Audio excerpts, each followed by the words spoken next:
E o próximo treinador do São Paulo vai ser um treinador estrangeiro. A saída iminente do Carpini pode, não estou falando que vai, mas pode significar a saída do Muricy.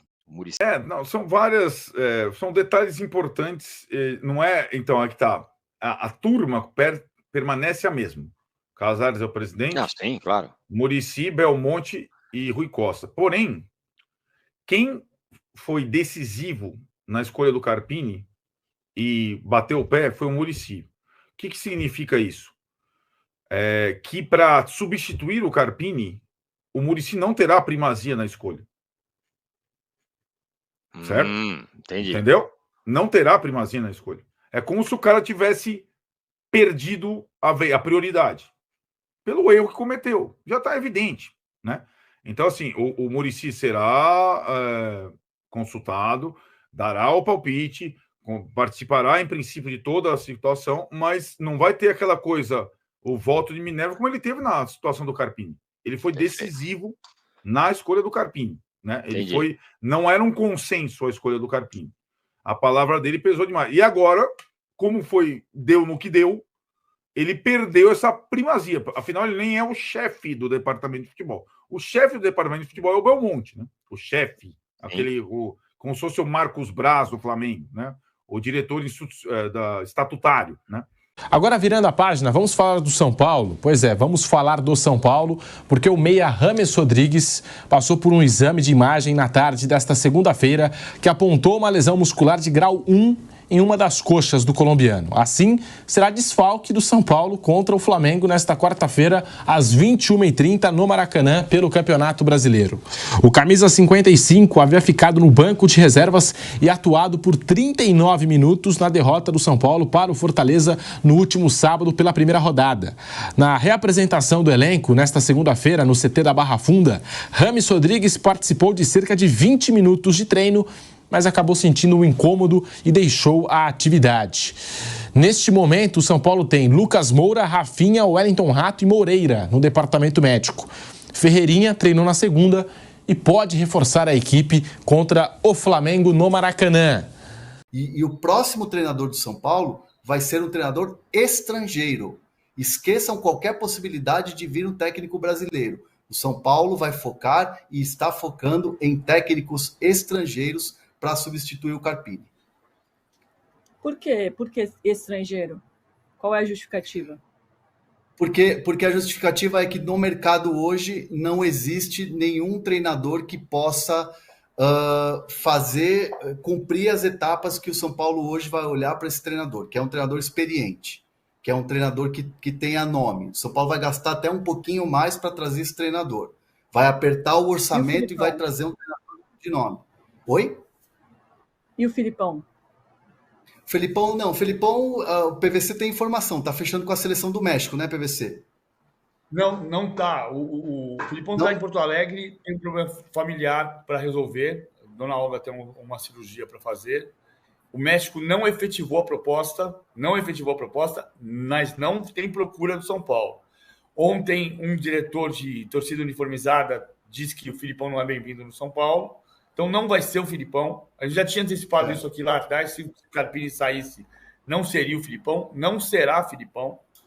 Mas assim, a questão estou dando mais do Filipão do que do São Paulo, porque não vai ser do São Paulo. O Filipão tem uma questão familiar nesse momento. Teve uma consulta da Seleção do México. Não acertou a ida para a Seleção do México. Está no mercado normalmente, mas está em casa cuidando da família. Exatamente esse cenário. Tem um grupo, tem muitas comunidades são paulinas há um mês, pelo menos, pedindo a saída do Carpini. E cada uma fala sobre um nome. Agora, como informação sobre isso, Alícia Perrone e todos vocês, a saída iminente do Carpini pode, não estou falando que vai, mas pode significar a saída do Muricy. O Muricy foi o cara que chancelou o Carpini, ele teve o voto decisivo quando foi escolher esse técnico, estava lá entre o Zubeldia, tal. O Muricy queria um técnico jovem e promissor, porque ele poderia ser moldado e tudo mais, trouxe o Carpini, não deu certo, o Muricy até parece ter tentado uma correção ali no meio do caminho, quando deu aquela entrevista no canal lá comigo e com o Arnaldo, falando muitas coisas sobre, não, precisa entender e tal. A impressão é que esses últimos times do São Paulo, do primeiro tempo, por exemplo, era um time que tinha muito a influência do Muricy, 3 zagueiros e tudo mais e tal. No segundo tempo, o Carpini mudou tudo, pois 200 atacantes o time perdeu. Então, não estou dizendo que vai acontecer, mas pode acontecer que, saindo o Carpini, foi uma aposta do Muricy, sai o Muricy. O que já vai acontecer com certeza, e isso eu posso garantir, é que a escolha do próximo técnico será, se o Muricy ficar no São Paulo, o Muricy vai ser ouvido, mas ele não vai ser o voto de Minerva, fazendo não, esse aqui que tem que ser, como ele foi no caso do Carpini. Outras vozes ali da diretoria do São Paulo vão ter peso maior nessa definição do novo treinador do São Paulo. Essa é a informação. Então, para repetir, não estou dizendo que ele vai sair se o Carpini sair, mas ele pode sair porque foi a aposta muito dele, teve muito a influência do Muricy no Carpini, na definição do Carpini. E não vai sair porque o São Paulo vai mandar o Muricy embora, porque ele mesmo pode querer sair. Essa é a questão. E que, na escolha do novo técnico, o Muricy, claro que vai ser ouvido, é o cara do futebol, mas ele não vai ter o voto dele não vai ter peso 2, vamos dizer assim, dessa vez. É mais ou menos o cenário é esse. É desfalque para o São Paulo. Será que é aquela ausência que vai fazer falta no time do São Paulo contra o Flamengo, Mauro? Acho que aí, no caso do Rames, não dá para acusar o Carpini, não foi o Carpini que contratou o Rames, né? Aqueles que fizeram festa quando contrataram, que tinham que explicar para a torcida. Cara, quais foram os jogos que o Rames foi importante para o São Paulo? Né? Decisivo, sabe, que ele mudou o jogo radicalmente, fez uma grande atuação. E já está aqui desde o quê? Metade do ano passado que ele chegou, né? Na janela do meio do ano. Nada aconteceu até agora. Né? E fica de fora agora, quer dizer, ele nem titular mas nem no banco vai ficar. Uma negociação que... Assim, ontem me perguntaram, você acha que o Rames já consegue ser pior que o Daniel Alves como contratação? O Daniel ainda fez alguns bons jogos pelo São Paulo. Do ponto de vista financeiro, saberemos ao final, né? Porque o Daniel teve que fazer um acordo com o São Paulo lá, ele fica até os 43 anos recebendo o salário do São Paulo. Uma belíssima remuneração, por sinal. Não cumpriram o contrato, não pagaram, né? Tiveram que fazer esse acordo. O Rames não sabemos quando ele vai sair de São Paulo, de que maneira. Um dia vai sair, mas como... E o que o São Paulo vai ter que pagar para ele? Se for mais caro que o Daniel Alves, supera. Porque em campo já superou, no sentido de ter sido pior. O Daniel, repito, ainda fez alguns bons jogos pelo São Paulo. E aí tem um momento também que ele vai para a seleção, vai para a Olimpíada e tal, e larga o São Paulo. O São Paulo também não pagava o salário. Em dia, não pagava aquilo que estava combinado. Né? Ele também... Não dá para dizer que o cara está errado. Né? Eu quero jogar para a seleção. Pô, mas o São Paulo tinha um jogo da Libertadores... Contra o Palmeiras, né? Contra o Racing. Contra o Racing, que ele ficou fora. Aquela coisa, deveria estar aqui, deveria, mas assim... E o clube? O clube também não cumpre sua parte. No caso específico do Rames, só no final a gente vai saber. Mas até agora, só isso aí, ó. Festa na chegada, muitas câmeras. E você viu o presidente lado a lado, né? Ele sai do jatinho, já é cumprimentado pelo presidente. Ele podia agora e aí, lado a lado. Tá na hora do Casares fazer uma aparição. Né? Ele gosta de aparecer na coletiva, já apareceu do lado do técnico, né? Explicar a situação do Rames, a situação do Carpini. Vai bancar o Carpini? Até quando vai bancar? Acreditam de fato no trabalho dele ou estão empurrando com a barriga porque não tem outro nome? Qual é a situação? Ou estão esperando uma derrota cachapante para não ter mais jeito nenhum? Tipo, agora não tem jeito, não tem mais clima. Enfim, a gente não sabe exatamente o que está acontecendo, mas o Rames até agora e não é surpreendente. A gente falou muito sobre isso aqui, né? Era só olhar a folha corrida recente e você via que o cara não entra em campo. O futebol do Catar, gente, tem intervalos longos entre um jogo e outro. Que vai jogar lá fica até meio enfaixeado. Que fica, não tem nada que fazer, pô. O cara fica, treina de noite. Fica morando no condomínio, né? A única coisa que tem para fazer é ir no shopping ou ir em algum restaurante ou ver algum zoológico. Não tem nada.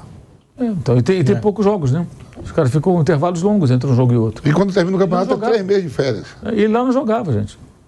Não conseguia jogar no Catar. Na Grécia ele não jogava um pouco. Por que aqui ele jogaria regularmente? Mas na seleção eles jogam. Pois é, a seleção se reúne eventualmente, né? Se a seleção jogasse direto o tempo todo, certamente não conseguiria jogar, porque ele sente lesões. Enfim, péssimo negócio até agora e os pais da criança podiam aparecer. Quem teve a ideia? Eu queria saber quem teve a ideia. Quem foi o cara que pensou assim? Rames Rodrigues. Uma sacada. Ou então... Um nome óbvio no mercado, acho que é melhor para o São Paulo mesmo, né? Então, é isso. Esse deve ser o pensamento da diretoria. Melhor manter o Carpini aqui para não ter que, sei lá, colocar o Milton Cruz para treinar o time lá. Quem vai treinar o time no Maracanã contra o Flamengo? Então, a situação do Carpini é extremamente delicada. Vamos para um rápido intervalo na Rádio Jovem Pan. É coisa rápida e já voltamos com o bate-pronto para você. Seguimos no canal do YouTube Jovem Pan Esportes. Vai deixando o seu like e se inscreva no nosso canal. Bruno Prado, Rames Rodrigues é ausência, é desfalque no São Paulo para o jogo contra o Flamengo. Bruno Prado. Então, se você fizer análises com dados, com fatos e sem levar a emoção, a busca por um super-herói que vai salvar o universo, não é nenhuma surpresa. Os dados mostram, já falei 1000 vezes esse dado aqui, mas eu falo de novo porque é relevante. A última vez que ele fez mais de 30 jogos numa temporada foi em 2018, e já tem muito tempo. Ele está mais velho, agora estamos em 2024, já passou bastante tempo. Então, por que aqui seria diferente anos depois? Período até, no São Paulo, agora, no passado recente, que o Luciano ficava no banco e a torcida no Morumbi, Luciano, igual está acontecendo com o Rames agora. Luciano é bom jogador. Sim. O Rames é bom jogador também. Mas também não é a salvação de todos os problemas do São Paulo, porque fica parecendo isso, né? E fica jogando também uma responsabilidade em cima do técnico. O Rames de 2024 não é salvação de nada. Pode ter, como eu falei, pode ter um jogo, o cara tem qualidade. Pode... Não, olha, ele vai acertar um jogo lá, ele vai jogar... Pô, nesse jogo o cara fez um gol, deu uma assistência. Beleza, mas vai ser um jogo, assim, não vai ter sequência. Há muito tempo não tem sequência. É muito daquilo, né? Aquele que não tá jogando, que tá no banco, é melhor do que aquele que tá jogando. Sim. Ó, estamos voltando à Rádio Jovem Pan em todas as plataformas. Amanhã é dia de Flamengo e São Paulo no Maracanã, com a cobertura completa da Jovem Pan para você.